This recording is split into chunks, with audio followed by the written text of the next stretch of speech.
Episode 6, Isaiah's Prophecy of Heaven, No Room for Sunday Worship.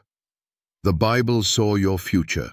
It saw all flesh standing before God, on one day, not many, not Sunday, not Friday, not whatever day you choose, one holy day. And if you're not keeping it now, what makes you think you'll be accepted in heaven later? There is a prophecy almost no pastor dares to preach, yet it comes straight from the mouth of God.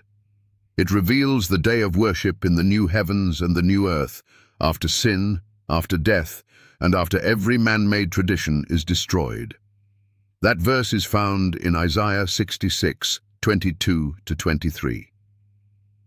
For as the new heavens and the new earth, which I will make, shall remain before me, saith the Lord, it shall come to pass that from one new moon to another, and from one Sabbath to another, shall all flesh come to worship before me, saith the Lord. This is not symbolic. This is literal, eternal truth. In the final kingdom of God, there will be no Sunday worship, no Friday prayers, no worship on any day you choose.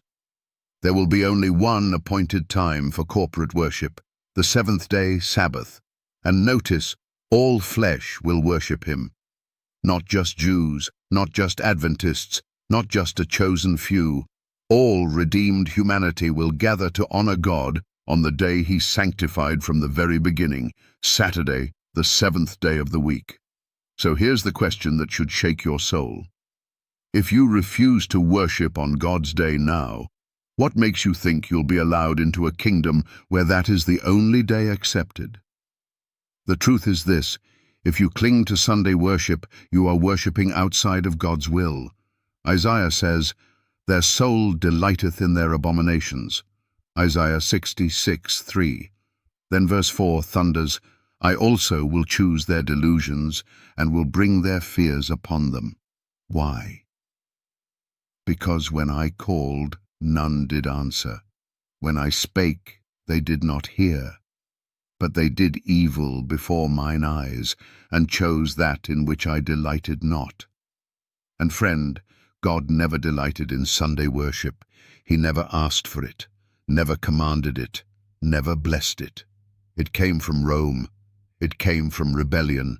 It came from those who rejected the word and chose tradition instead. Jesus himself said in Mark 7:7, "In vain do they worship me, teaching for doctrines the commandments of men." How many are worshipping in vain today? How many will face Jesus on Judgment Day and say, "But we worshipped every Sunday in your name," only to hear him say, "Depart from me, ye that work iniquity." Matthew 7:23. Worshipping on the wrong day is not a minor mistake. It is a rejection of God's authority. It is the mark of false worship. And there will be no room in heaven for rebellion.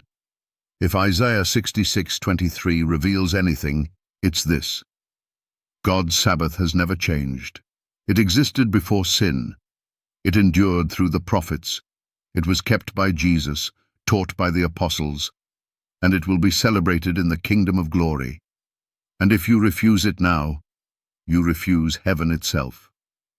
Final warning: God has already spoken. The day of worship in heaven is the Sabbath.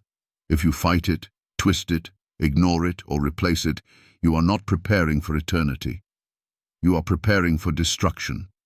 There will be no Sunday worship in heaven, and no place for those who reject the word of the Lord.